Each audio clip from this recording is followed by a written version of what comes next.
Assalamualaikum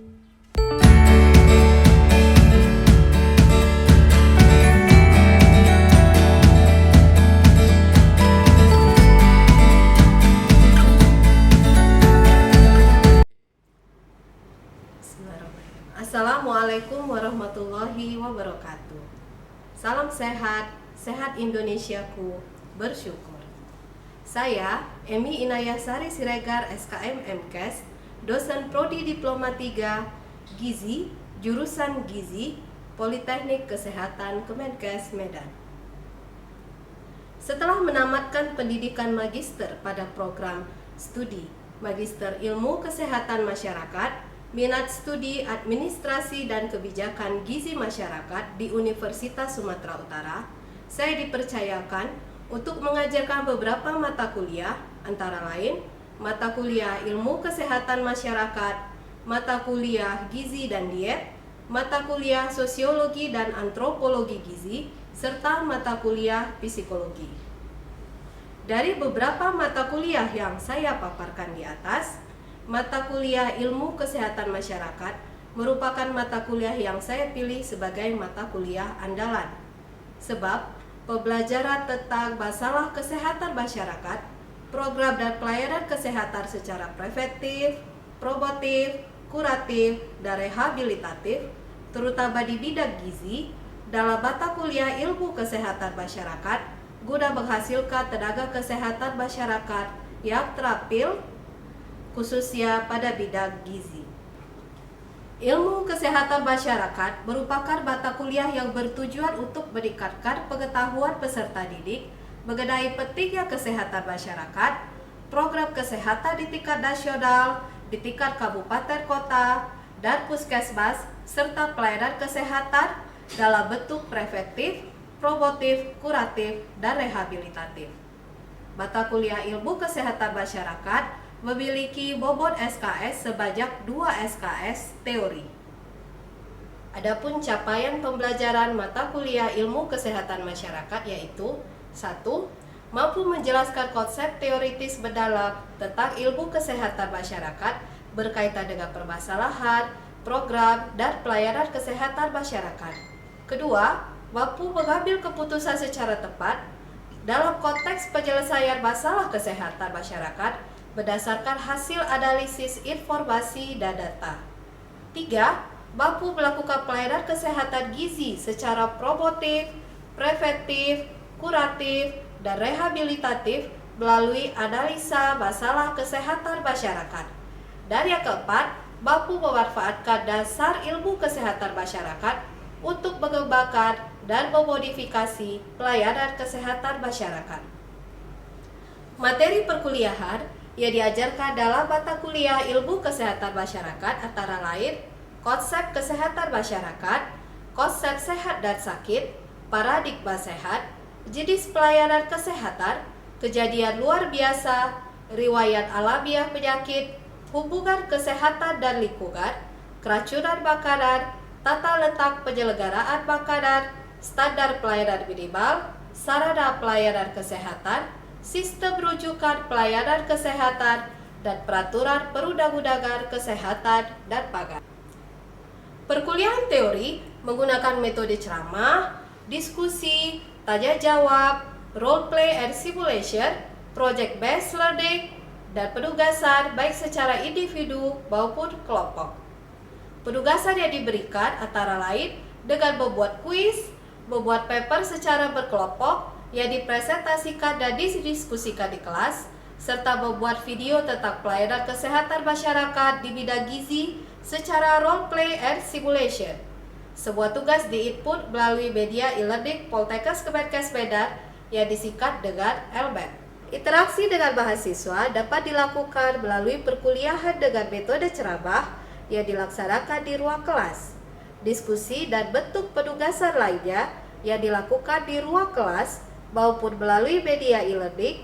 Bentuk penugasan dapat berupa paper maupun role play simulation yang diupload dalam bentuk video. Tanya jawab yang dilakukan mahasiswa dapat dilakukan melalui aplikasi media e-learning yang nantinya dapat menjadi pengetahuan tambahan bagi mahasiswa agar lebih memahami dan menguasai materi pembelajaran di luar kelas perkuliahan yang telah dilaksanakan. Bobot penilaian dalam mata kuliah Ilmu Kesehatan Masyarakat yaitu UTS 30%, UAS 50%, dan penugasan 20%. Berikut video pembelajaran yang saya ajarkan di Prodi Diploma 3 Gizi, mata kuliah Ilmu Kesehatan Masyarakat dengan materi Paradigma Sehat. Bismillahirrahmanirrahim. Assalamualaikum warahmatullahi wabarakatuh. Waalaikumsalam warahmatullahi wabarakatuh. Selamat siang. Siang, Bu. Salam sejahtera bagi kita semuanya. Salam sehat. Ya, Pak. Siang ini Ibu akan memaparkan tentang materi perkuliahan kita tentang paradigma sehat. Sebelum kita memulai tentang materi tersebut, marilah kita berdoa sesuai agama masing-masing. Doa dimulai.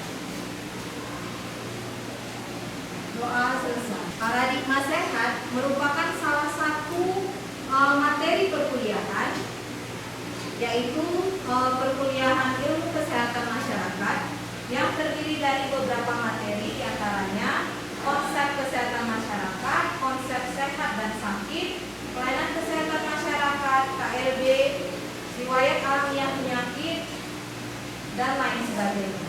Di mana sebelum kita bertemu dengan materi paradigma sehat ini, kita sudah membahas materi sebelumnya tentang sistem rujukan kesehatan.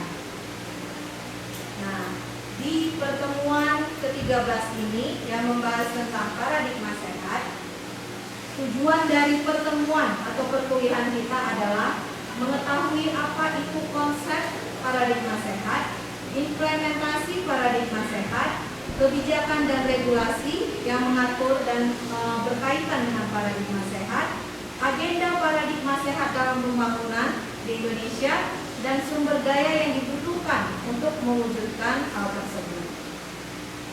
Oke. Sebelum kita membahas apa itu paradigma sehat, maka kita harus mengetahui terlebih dahulu apa itu paradigma.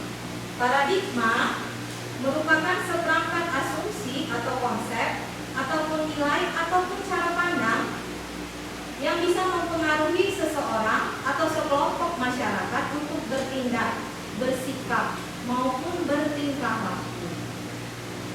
Nah, dalam materi kita ini karena disebut dengan paradigma sehat, maka paradigma itu merupakan satu elemen atau komponen yang terdiri dari paradigma sakit maupun paradigma sehat.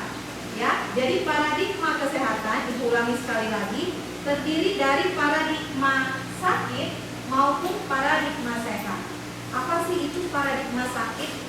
Kalau tadi paradigma adalah pola pikir yang mempengaruhi seseorang untuk bertindak, bertingkah laku. Terus kalau sakit, apa orang tersebut bisa memandang sesuatu membuat dia menjadi sakit? Tentu tidak, ya. Jadi kalau paradigma sakit adalah dalam konsep kesehatan adalah pelayanan kesehatan yang lebih mengutamakan pada pelayanan kepada orang-orang yang sakit.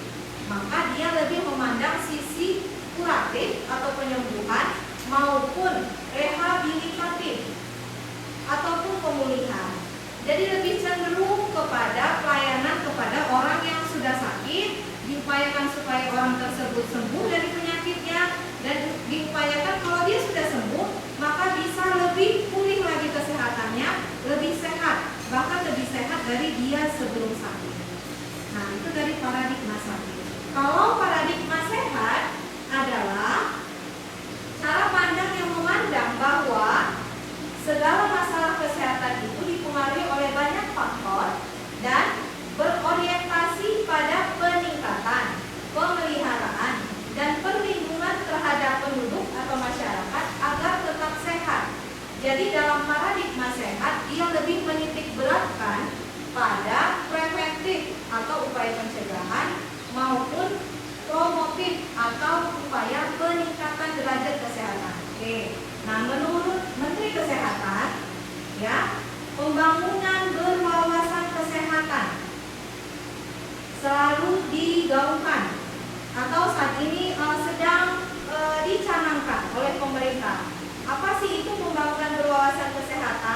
yaitu pembangunan di mana polisi atau aturan atau regulasi atau undang-undang yang ditetapkan oleh pemerintah selalu berwawasan kesehatan. Jadi selalu memikirkan ada kaitannya tidak dengan kesehatan penduduk di sekitarnya, ada kaitannya tidak dengan perilaku masyarakat yang bisa berubah menjadi perilaku yang tidak sehat dan menimbulkan penyakit-penyakit. Nah, ini lebih jelasnya lagi. Jadi kalau memandang paradigma itu dalam pembangunan kesehatan ada namanya cara pandang makro dan cara pandang mikro. Kalau cara pandang makro misalnya pemerintah berniat untuk membangun infrastruktur ya di suatu daerah yang cukup jauh dari pusat kota. Tujuan pemerintah apa membangun infrastruktur? Kalau masyarakat lain melihat penduduknya di sekitar situ sedikit kok, tapi kenapa dibangun gedung sebesar itu gitu, gedung pemerintah sebesar itu? Pasti ada tujuannya. Yang pertama, ketika gedung itu dibangun, bisa jadi akan terbangun fasilitas-fasilitas lainnya di sekitar gedung tersebut. Pihak swasta bisa jadi membangun perumahan di dekat area tersebut, atau pihak swasta bisa membangun restoran atau kantin atau bahkan rumah sakit. Nah, hal-hal tersebut yang dipikirkan oleh pemerintah ketika membuat programnya. Itulah yang disebut cara pandang makro. Ya, efeknya ke depan bagaimana? Apakah merugikan atau menguntungkan masyarakat dari segi kesehatan? Begitu juga dengan cara pandang mikro. Mikro ini adalah program pemerintah yang khusus membahas tentang kesehatan. Misalnya, penambahan jumlah SDM perawat untuk rumah sakit X gitu di Kabupaten Kampar misalnya. Nah, tujuannya untuk apa? Supaya si tenaga dokter yang ada di sana terbantu untuk melakukan pelayanan kesehatan dan pasien yang di sana bisa tertanggulangi lebih cepat memberikan pelayanan medisnya dengan program penambahan tenaga kesehatan tersebut. Oke, ini dia berbagai hal atau pandangan-pandangan atau paradigma yang mempengaruhi kesehatan. Di antara lain lingkungan, genetika, pelayanan kesehatan, dan perilaku. Oke, kalau begitu Ibu akan mencoba mereview sebelum kita lanjut ke slide berikutnya. Ya, Ibu akan mencoba mereviewnya. Tadi ada 4 faktor yang mempengaruhi paradigma sehat. Ada yang bisa menyebutkan apa 4 faktor tersebut? Oke, silakan sebutkan namanya, Nak. Assalamualaikum warahmatullahi wabarakatuh. Perkenalkan, nama saya Indah Yanda. Izin menjawab pertanyaan Ibu. Iya. 4 paradigma yang mempengaruhi pembangunan kesehatan itu, pertama ada lingkungan, kedua genetika, pelayanan kesehatan, dan perilaku. Oke, baik. Terima kasih. Ya, jadi ada 4 faktor tadi yang bisa membantu selain meningkatkan derajat kesehatan, juga membantu mewujudkan si paradigma sehat tadi. Ya. Oke, Ibu lanjut ya. Kebijakan tentang paradigma sehat. Oke. Ada beberapa aturan atau regulasi yang ditetapkan oleh pemerintah, mulai dari tingkat nasional, kemudian dari tingkat kabupaten kota, provinsi, bahkan desa gitu, yang membantu untuk mewujudkan si paradigma sehat tadi. Dan juga regulasi-regulasi tersebut antara lain misalnya menerbitkan perda, pergub perwali tentang imunisasi, upaya usaha kesehatan masyarakat di sekolah maupun vaksinasi COVID dan lain sebagainya. Kemudian mengutamakan fungsi puskesmas dan meningkatkan proporsi anggaran untuk promotif dan preventif. Jadi bukan hanya untuk si orang sakit, tapi untuk orang yang sehat agar dicegah jangan sampai sakit dan agar yang sehat tadi semakin sehat, semakin produktif. Atau bisa dia tambah atau dia upgrade kemampuannya hingga ke luar negeri. Nah, yang ketiga adalah peningkatan kualitas pendidikan. Oke, sampai di sini ada yang ingin bertanya? Ya, silakan. Mengapa pemerintah lebih memprioritaskan paradigma sehat dibandingkan paradigma sakit? Oke, itu ada kaitannya dengan program berwawasan kesehatan. Coba dipikir, alokasi anggaran yang lebih, manakah yang lebih berkurang atau sedikit ketika pemerintah mengalokasikan dana untuk vaksinasi COVID-19 daripada ketika pemerintah membangun rumah sakit untuk pasien-pasien yang khusus COVID-19. Yang mana yang lebih sedikit alokasi anggarannya? Untuk vaksinasi atau untuk membangun rumah sakit plus menyediakan obat-obatannya plus menyediakan dokter maupun perawatnya? Yang mana yang lebih sedikit alokasi anggarannya? Vaksinasi. Vaksinasi adalah tindakan apa? Preventif atau pencegahan. Itu lebih merugikan. Tindakan kuratif dan promotif lebih membutuhkan effort atau upaya yang lebih besar daripada tindakan preventif ataupun promotif. Cukup jelas? Oke, sekarang giliran Ibu bertanya. Tadi ada 5 program pemerintah yang diprioritaskan untuk pembangunan. Ya, sambungan dari program Nawacita tadi. Ada yang bisa menjawab program tersebut apa saja? Yang kelima program tadi yang berkaitan dengan pembangunan atau sambungan dari Nawacita. Ya? Ada yang bisa menjawab kelima program tadi? Oke, Ibu kasih clue-nya yang pertama. Ibu kasih clue-nya. Yang pertama adalah pembangunan infrastruktur.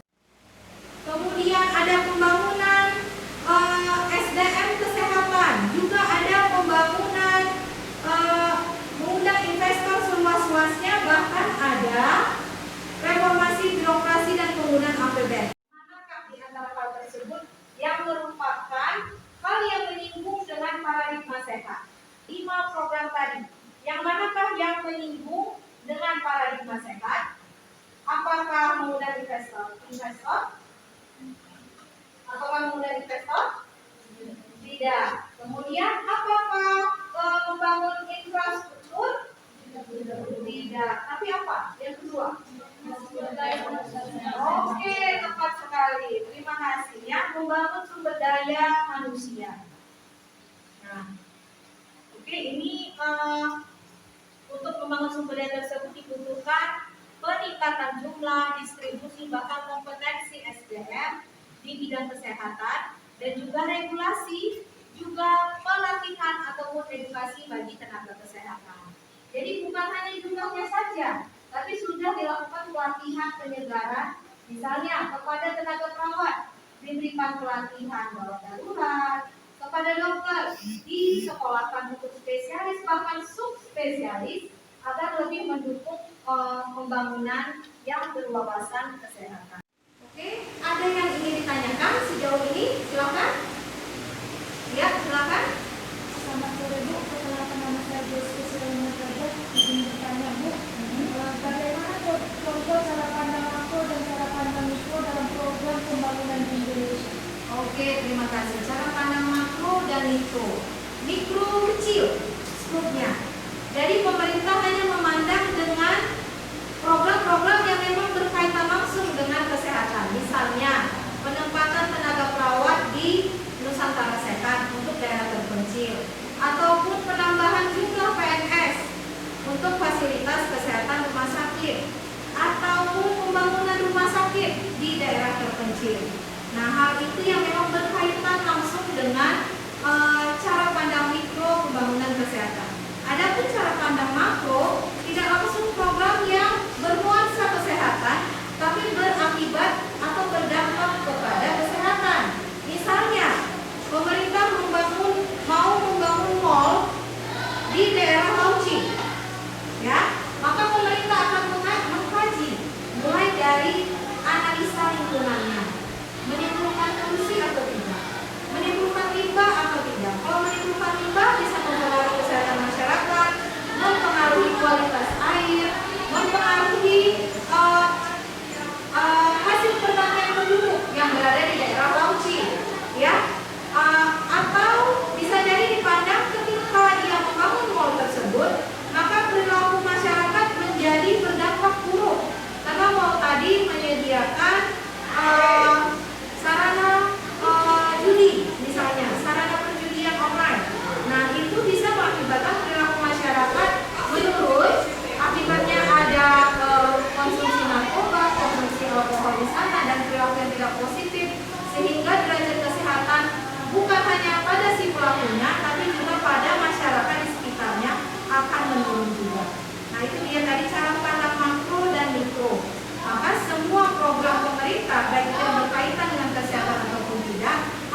silakan perkenalkan diri. Nama saya Abdul Rahman Bu.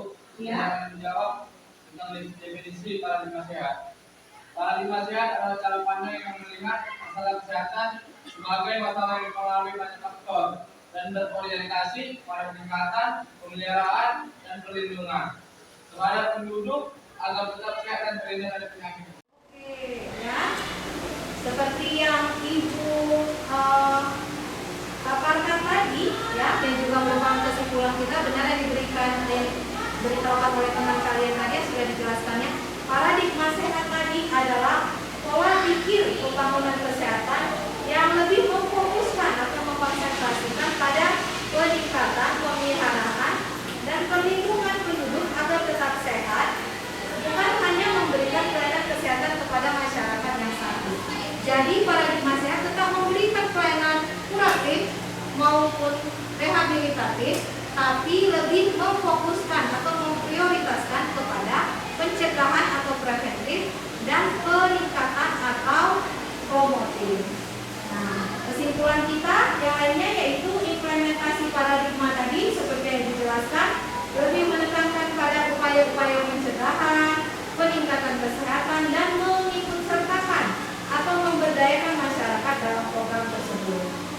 Kebijakan dan regulasi tentang paradigma sehat juga antara lain menerbitkan peraturan perundang-undangan yang lebih cenderung mendukung kepada upaya promotif dan preventif tanpa mengabaikan upaya kuratif maupun rehabilitatif.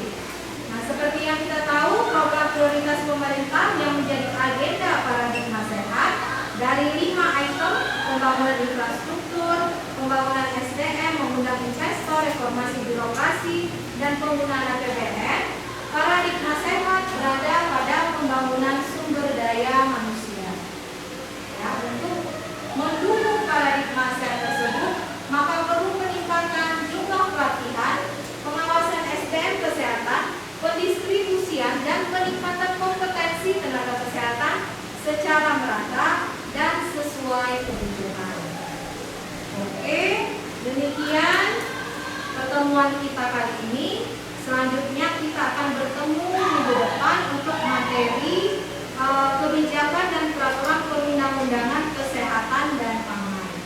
Untuk tugas minggu ini, kalian silakan membuat paper atau makalah tentang salah satu program kesehatan yang dicanangkan pemerintah atau yang dijalankan pemerintah yang berkaitan erat dengan paradigma sehat, baik itu program kesehatan dalam skop nasional ataupun dalam skop yang lebih kecil lagi, bahkan itu program kesehatan puskesmas di desa kalian ataupun program kesehatan bagi tenaga-tenaga kesehatan yang kalian tahu.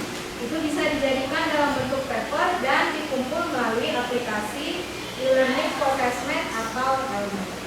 Ya, demikian perkuliahan kita hari ini. Semoga bermanfaat bagi kalian, bukan hanya bagi pendidikan kalian, tapi juga bagi kehidupan kalian dan membantu kehidupan orang-orang di sekitar kita, baik itu pasien, keluarga maupun masyarakat, sehingga kita bisa mewujudkan paradigma sehat dan bisa mewujudkan derajat kesehatan yang baik. Terima kasih atas segala